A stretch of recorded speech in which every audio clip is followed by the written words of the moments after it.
आज है weekly expiry का दिन और वीकली एक्सपायरी के दिन हम देखते हैं बाजार में काफ़ी ज़्यादा उठापटक देखने को मिलती है और कुछ वैसा ही रुझान आज भी मार्केट्स में देखने को मिला। एक बड़ी रेंज है जिसके बीच में हम देख रहे हैं कि निफ्टी में कारोबार होता हुआ दिख रहा है।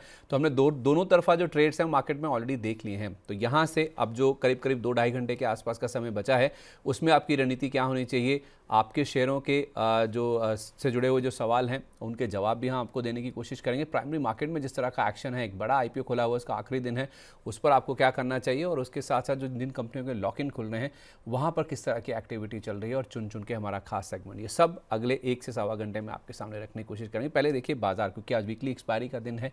तो आज देखिए शुरुआत हमारी ठीक ठाक हुई थी, उसके बाद हम फिसले, फिर रिकवर हुए, उसके बाद फिर से आप देखिए डे लो के आसपास आपको निफ्टी फिलहाल कारोबार करता हुआ नजर आएगा। तो जल्दी से एक बार पहले ना आप वो आज का कारोबार ले आइए, फिर मैं आपको एक्सप्लेन करता हूँ कि आखिर हुआ क्या है मार्केट में। तो वीकली एक्सपायरी का दिन है तो भारी उठापटक एक्सपेक्टेड होती है और कुछ वैसा ही कारोबार आज हमने बनता हुआ देखा है।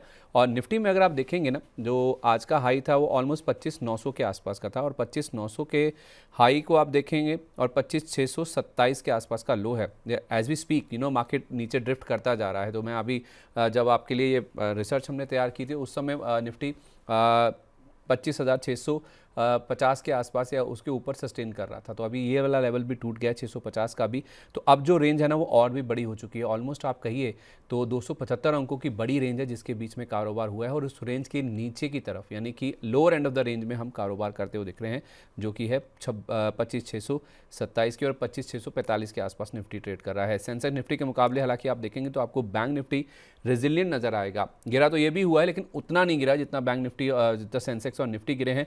आधे % से ज़्यादा आपको निफ्टी और सेंसेक्स गिरे हुए नजर आएंगे और बैंक निफ्टी की जहाँ तक बात है केवल 0.1% की जो गिरावट है वो फिलहाल यहाँ देखने को मिल रही है। दूसरी ओर ब्रॉडर मार्केट्स में मिड कैप इंडेक्स पे आज प्रेशर है, लेकिन उतना प्रेशर आपको स्मॉल कैप इंडेक्स पे फिलहाल नहीं दिखेगा। अभी भी जैसे तैसे इसने अपनी जो बढ़त है उसको बचाया हुआ है, तो हायर लेवल से प्रेशर जरूर है लेकिन उतना नहीं जितना हम मिड कैप इंडेक्स में फिलहाल देख रहे हैं। और नतीजों के बाद टीसीएस और एचसीएल टेक का जो रिएक्शन है ना वो काफ़ी मिला जुला है। शुरुआत में टीसीएस हल्का कमज़ोर खुला था, एचसीएल टेक ऊपर खुला था, बाद में एचसीएल टेक में मजबूती बढ़ी, फिर एचसीएल टेक नीचे भी आ गया, 1.5% के आसपास उछलने के बाद 1.5% नीचे आ गया। अब वापस से लोअर लेवल से आईटी शेयरों में कुछ खरीदारी हो रही है। तो बैंकिंग और आईटी बाजार को कुछ सपोर्ट देने की कोशिश कर रहे हैं, लेकिन प्रेशर इतना है कि डे लो के आसपास फिलहाल आपको निफ्टी ट्रेड करता हुआ नजर आएगा। चलिए इस पर पहले बातचीत करते हैं। हमारे साथ कार्यक्रम में एक खास मेहमान जुड़ रहे हैं, कोलकाता से पीएचडी कैपिटल के founder and CEO Pradeep Haldar ji हमारे साथ कार्यक्रम में जुड़ चुके हैं। बहुत स्वागत है सर आपका। Very good afternoon. Very good afternoon Sandeep ji, आपको एंड मनी नाइन्स के सारे व्यूअर्स को। तो सर ये ग्रीन का कुछ राज है क्या? आपने ग्रीन पहना है और मार्केट रेड है, ये कोई सिग्नल था क्या? कोई सिग्नल नहीं था सर, आज ऐसे ही तो मतलब कपड़ा मुझे मिल नहीं रहा था, सुबह कुछ भी मिलता है बस पहन के आ जाता हूँ ऑफिस। नहीं तो सर अब मार्केट का अब देखना था ना सर, आज वीकली एक्सपायरी का दिन है, आप हरे कपड़े पहन रहे हैं तो फिर सिग्नल दे रहे थे क्या कि हर उछाल पर बिकवाली करनी है, कुछ जैसा मार्केट में हमने देखा भी है। सर आज तो बड़ी उम्मीद थी, कल जिस तरह से यूएस के एम्बेसडर के बयान आए कि फ़ोन कॉल हो सकता है मोदी साहब और ट्रंप साहब के बीच में, तो उससे ट्रेड डील को एक उम्मीद जगी थी जिस वजह से कल हमने रिकवरी देखी थी। क्या केवल वो एक बहाना था, बाजार को एक शॉर्ट कवरिंग करनी थी, उस वजह से ऐसा हुआ? क्योंकि एफआईएस के नंबर्स मैंने देखे सर कल भी बिकवाली के ही थे, तो बाजार ओवरऑल नीचे की तरफ है, यानी कि सेल ऑन राइस का ही बन रहा है। जी बिल्कुल संदीप जी, अगर हमने देखा कल को अगर दिन को हम छोड़ देंगे, उससे पहले 2-3 दिन मार्केट लगातार नीचे ही आ रहा था। तो कल पाँच सुबह दिन से सुबह जो लगातार। 150 पॉइंट, हाँ कल सुबह सुबह जो 150 पॉइंट ऑलमोस्ट नीचे था ना कहीं कल हम्म। सुबह बहुत ही ओवर सोल्ड सिचुएशन में मार्केट था।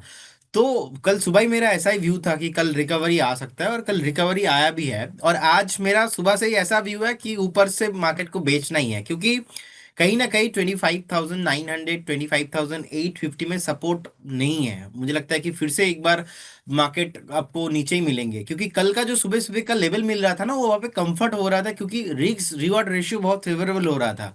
अब आज एक्सपायरी है, वॉलेटिलिटी तो एक्सपेक्टेशन था ही। अगर मैं निफ्टी का लेवल का बात करूं अभी, तो मुझे लगता है कहीं ना कहीं अगर इस बार 25,500 उसके नीचे सस्टेन हो जाता है, तो हम्म। अगेन जो न्यू सपोर्ट निकल के आ रहा है ऑलमोस्ट 25,000 के अराउंड, 25,050 के अराउंड। तो इससे पहले कोई दूर दूर तक सपोर्ट मैं ढूंढ नहीं रहा हूँ। तो रदर देन बाइंग मैं तो ज्यादा कंफर्ट हूँ 26,200 150 के आसपास मैं सेल करूंगा। और अगर मुझे बाई करना है इस बार, मैं 25,500 पे बाई नहीं करूंगा इस बार। 25,500 के नीचे अगर आता है ना, तो फिर से थोड़ा और नीचे आ सकता है। और बैंक निफ्टी का अगर मैं अभी सपोर्ट देखूं, 59,395 के आसपास का भी बैंक निफ्टी चल रहा है। मुझे लगता है कि बैंक निफ्टी में भी अभी करंट जोन पे कुछ सपोर्ट है ही नहीं। अगर बैंक ठीक है। निफ्टी का अगर हम सपोर्ट ढूंढेंगे ऑलमोस्ट 58,850, 58,900। सो अगर मुझे बाय भी करना है करंट जोन से भी, और थोड़ा मुझे गिरावट चाहिए, तब तो फिर जाके पक्का बढ़िया जो है बाइंग जोन बनेगा। अभी तो मुझे बाई नहीं करना। और मुझे लगता है कि वॉलेटिलिटी में एक बार अगर 59 ब्रेक होके 58 850 59 आता है, तो उस टाइम पे आपको एक बार बाइंग करना चाहिए। फिलहाल तो अभी इस रेंज पे कुछ नहीं करना है, बाई तो नहीं करने का ही सलाह रहेगा। अच्छा ठीक है। तो डराइए मत सर, 25,500 टूट गया तो 25,000 भी आ जाएगा। अभी तो दूर है सर, 150 पॉइंट के आसपास बचा हुआ है। तो 58,500 से 59,000 आप कह रहे हैं, उस रेंज में आप बैंक निफ्टी तो एक बार बाय कर लेंगे और निफ्टी को आप कह रहे हैं कि हायर लेवल्स पे बेचेंगे ही। खैर बेचिए सर, कोई दिक्कत नहीं है, लेकिन 25,500 मत तोड़वाइएगा, ये आपसे गुजारिश है। खैर बाजार को कहाँ से सपोर्ट मिल रहा है, निफ्टी के गेनर्स कौन से हैं, वो जल्दी से आपके सामने लेके आते हैं, और कहाँ से प्रेशर बन रहा है वो लूजिंग स्टॉक्स भी आपके सामने लाने की कोशिश कर रहे हैं। मिड कैप स्मॉल कैप में भी क्या एक्शन बन रहा है, ज़रा वो एक बार जल्दी से दिखा दीजिए। ट्रेड तो हमें पता चल ही गया मार्केट में, फिलहाल निफ्टी को अवॉइड कीजिए और बैंक निफ्टी को नीचे में 58,500 से 59,000 की रेंज में आप खरीदिए। आज तेल गैस शेयरों से कुछ मिल रहा है मोमेंटम। ओएनजीसी लीड कर रहा है 3% के आसपास के गेन से, एटर्नल में 2% की मजबूती है। आईसीआईसीआई बैंक, ये बैंक निफ्टी को और निफ्टी को सपोर्ट देने का कामकाज कर रहा है, 0.25% का अप मूव है यहाँ पे। मेटल पैक से हिंडाल्को 1.5% ऊपर है और टेक महिंद्रा आईटी स्पेस से 1.25% के आसपास की मजबूती। लोअर लेवल से जैसे मैंने आपको कहा आईटी थोड़ा रिकवर कर रहा है और बैंकिंग स्टॉक्स में भी कुछ एक्शन है, जिस वजह से बाजार को थोड़ा सा सपोर्ट है, वरना तो ये 25,500 भी लगता है कि आज निकल जाता। निफ्टी के लूजर्स दिखाइए, कहाँ से प्रेशर बन रहा है। परसेंटेज वाइज अगर आप देखेंगे तो निफ्टी को नीचे लाने में आपको एक तो एलएनटी दिखेगा। एलएनटी कल भी कमज़ोर था, आज भी देखिए 3% के आसपास का कट है। इंडिगो में 2% से ज़्यादा की कमजोरी है। ट्रेंड कल जरूर चला था लेकिन आज 0.3% नीचे आ गया। डॉक्टर रेड्डीज और रिलायंस, ओके, तो रिलायंस इंडस्ट्रीज 0.2% का फॉल है, हैवी वेट है, दिग्गज है। इस वजह से आप देखिए इस मार्केट के ऊपर जो प्रेशर है वो साफ तौर पे नज़र आ रहा है। तो रिलायंस नहीं चल रहा है या रिलायंस गिरा हुआ है, उसका इंपैक्ट आप देखिए मार्केट्स में साफ तौर पे दिख रहा है। मिड कैप इंडेक्स आप देखेंगे ना तो आपको ज़्यादा प्रेशर में नजर आएगा as compare to small cap index, जहाँ स्मॉल कैप इंडेक्स हरे निशान में अभी भी 0.1% नीचे मिड कैप इंडेक्स है।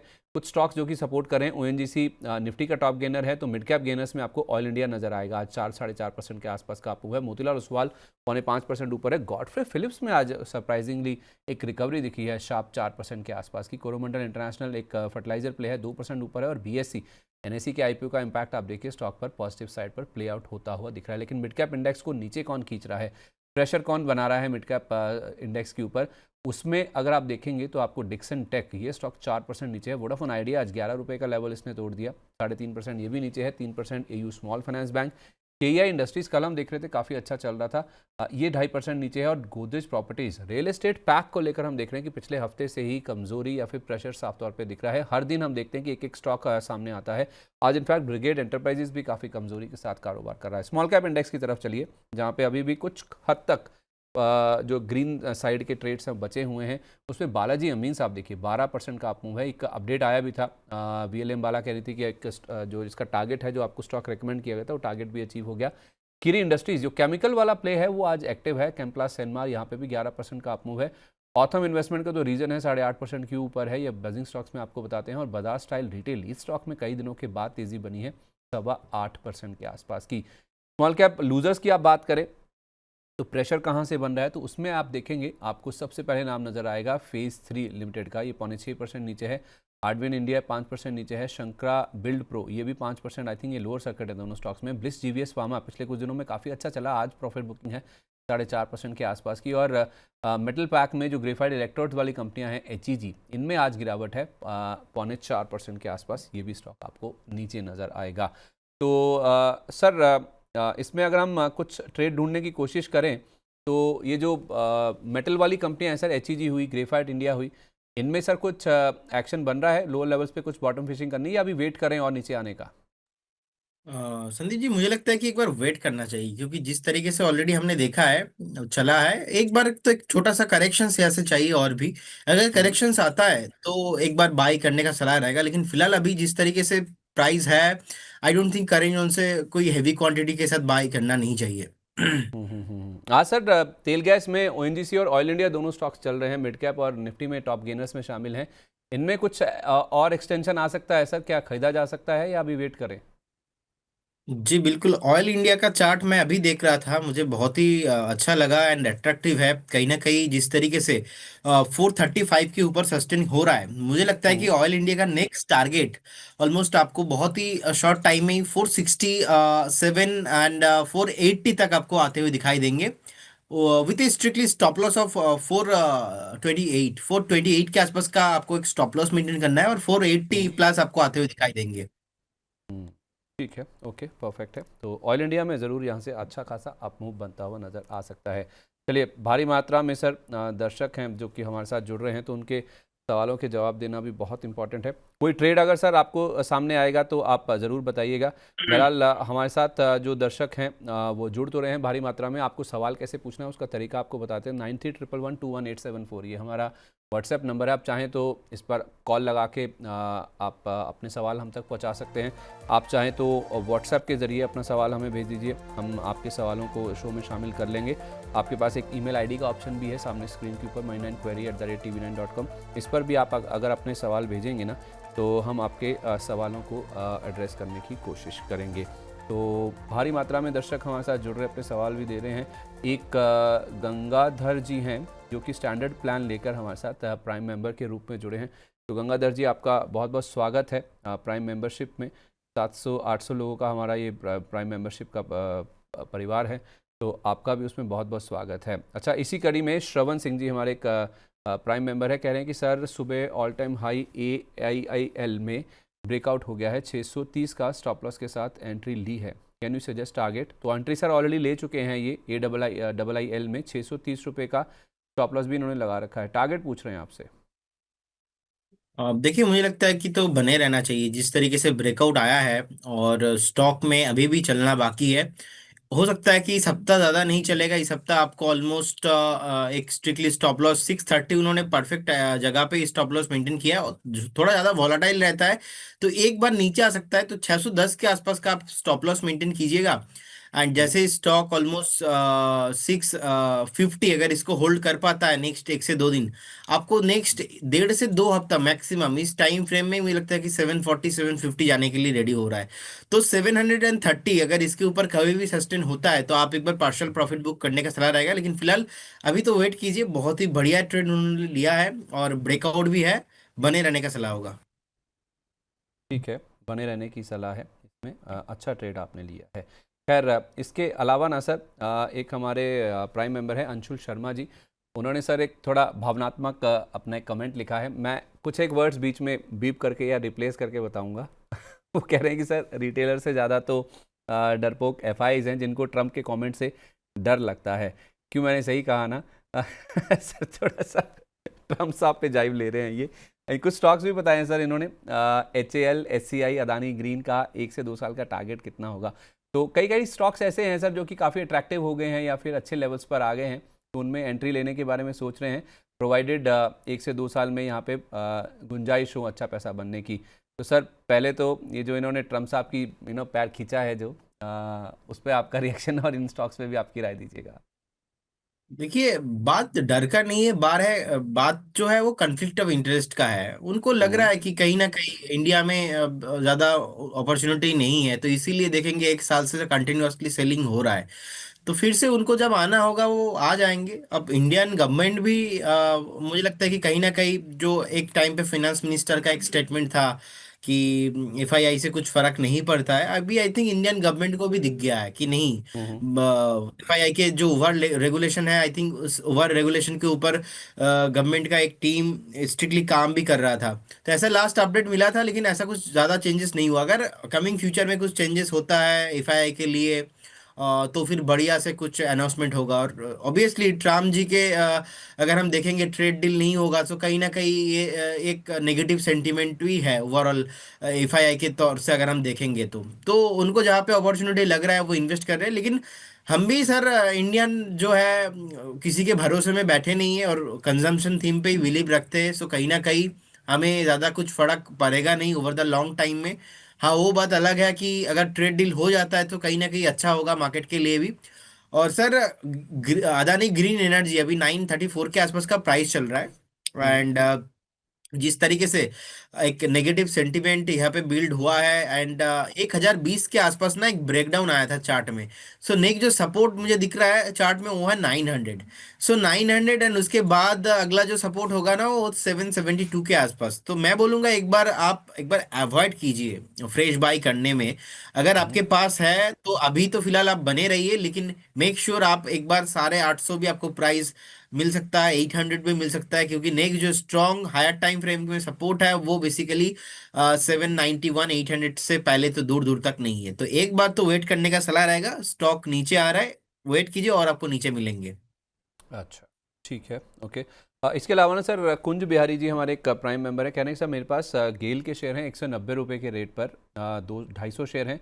जेएसडब्ल्यू इंफ्रा 250 शेयर हैं 295 के प्राइस पर, और कैस्ट्रॉल भी हैं इनके पास 60 शेयर 215 रुपये के रेट पर। कह रहे हैं कि इनके बारे में बताइए। देखिए गेल बेसिकली अभी एक गेल में रिसेंटली ब्रेकडाउन आया था continuously. Lower top lower bottom बना रहा है। सो सपोर्ट जो है ऑलमोस्ट 158 के आसपास। तो ज़्यादा नीचे आपको मिलेंगे नहीं। सो थोड़ा और अगर नीचे मिलता है 160 159 के आसपास तो आपके लिए ओवरऑल एक वैल्यू इन्वेस्टिंग बाइंग अपॉर्चुनिटी बनेगा।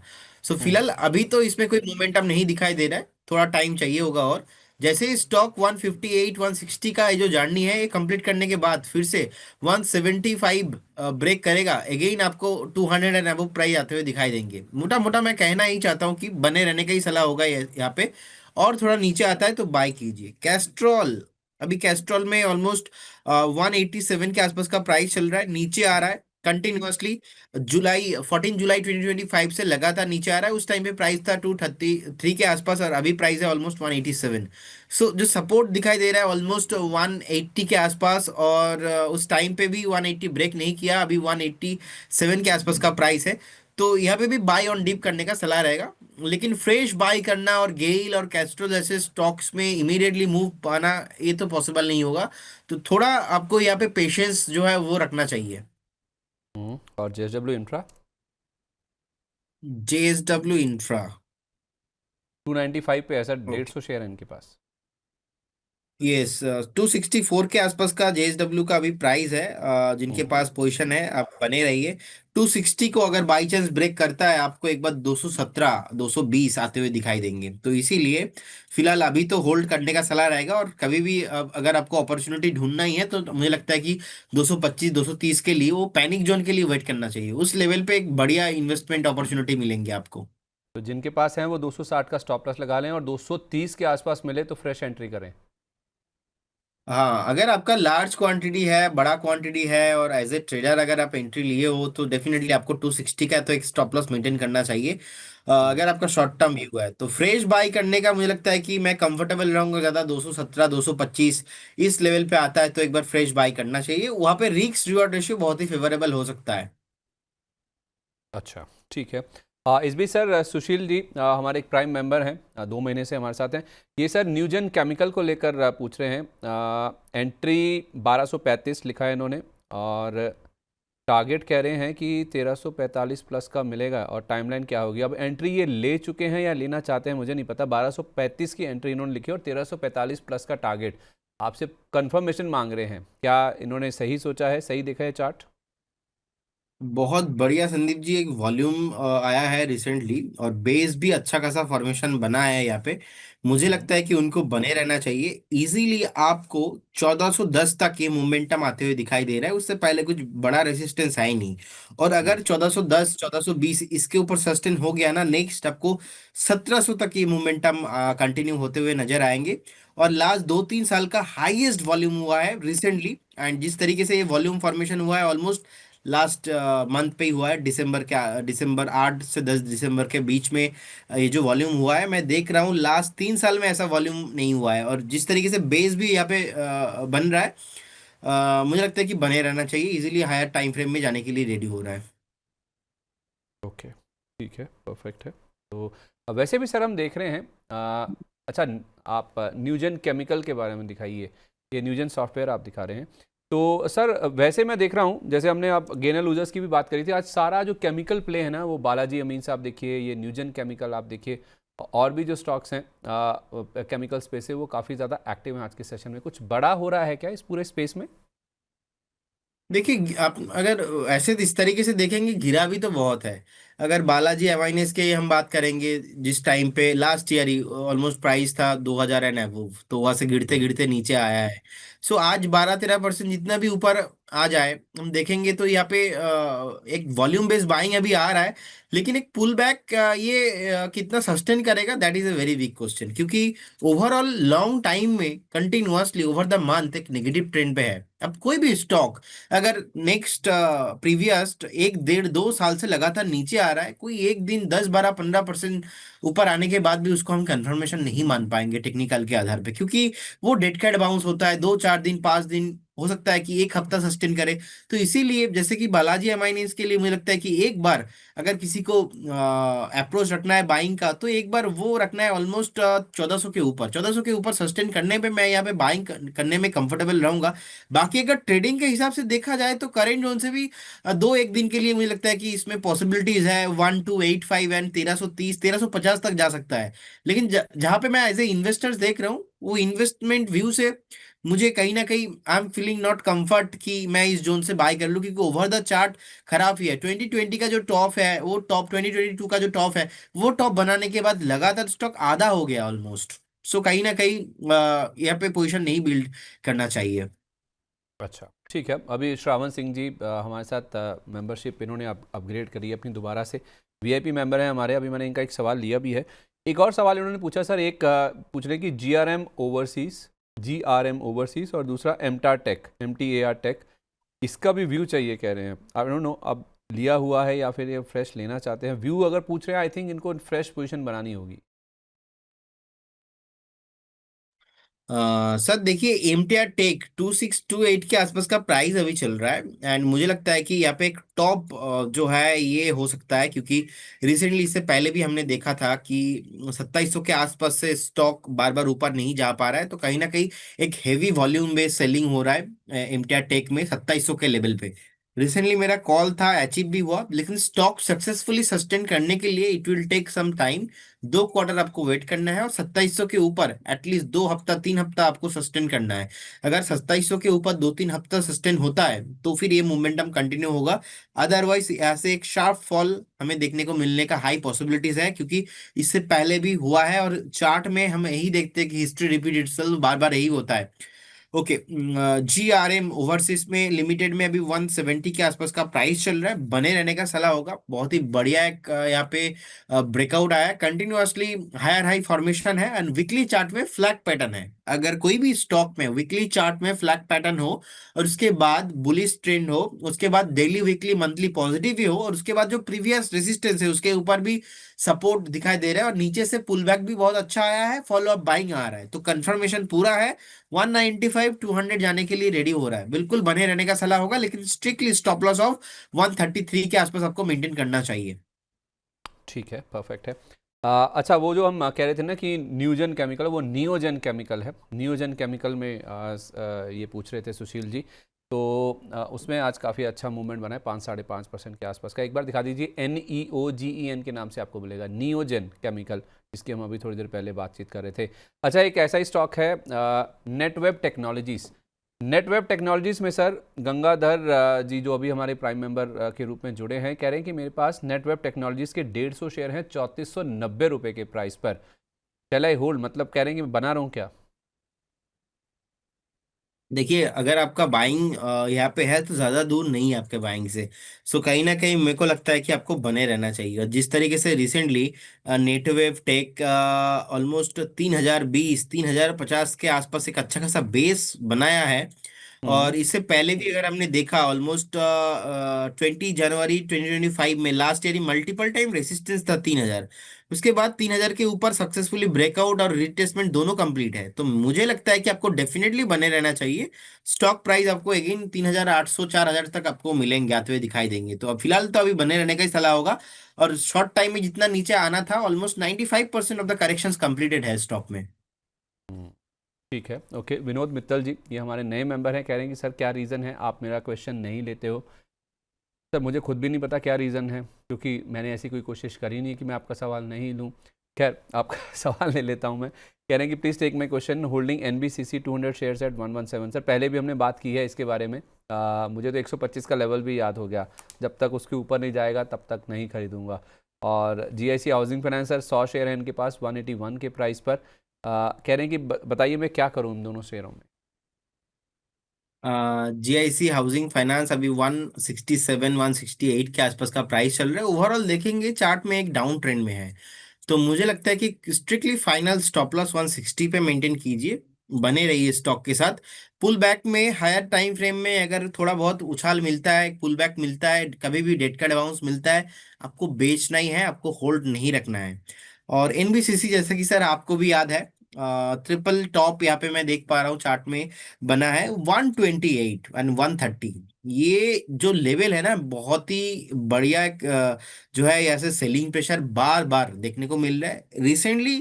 देर are lot of people they think इसमें ब्रेकआउट आ चुका है 120 से, मैंने देखा है कि कॉल देते, बट अल्टीमेटली कुछ होगा नहीं जब तक 130 ब्रेक नहीं होगा, इसमें कुछ नहीं होने वाला। मार्क माई वर्ड, लिख के रख दीजिए आप। मैं लास्ट 1 साल हो गया, 1 साल से चीख चीख के बोल रहा हूँ कि 130 जिस दिन 128 130 इसके ऊपर एक हफ्ते भी वीकली क्लोजिंग मिल जाएगा, उस दिन से इसका न्यू जो वैल्यू अनलॉकिंग गेम है वो स्टार्ट हो जाएगा। आपको 195 200 एंड अबव प्राइस आते हुए दिखाई देंगे, लेकिन उससे पहले नहीं। अब द हम्म। इंटरेस्टिंग फैक्ट है कि कंपनी के पास ऑर्डर बुक भी है, फंडामेंटल भी बहुत बढ़िया है, सो इसीलिए मुझे अच्छा लगता है। बेचने का सलाह मैं नहीं दूंगा, लेकिन आप अगर बने हैं तो इसमें डेफिनेटली बने रहिए। फ्रेश बाई करूंगा मैं खुद 130 के ऊपर। 130 हो गया सर 125 से। नहीं, 128 130 ओवरऑल देखेंगे ना, एक रेंज रहता है, तो वीकली क्लोजिंग चाहिए 130 मोटा मोटा। मैं फॉर द सेफ सेट जा रहा हूँ, क्योंकि सम टाइम ऐसा होता है 124 25 आता है ना, तो एक पुल बैक मिलता है, तो स्विंग है वो शूटिंग स्टार बना के नीचे आ जाता है टेक्निकली। सो इसीलिए 130 परफेक्ट एक बाइंग लेवल रहेगा 130 के ऊपर क्लोजिंग में।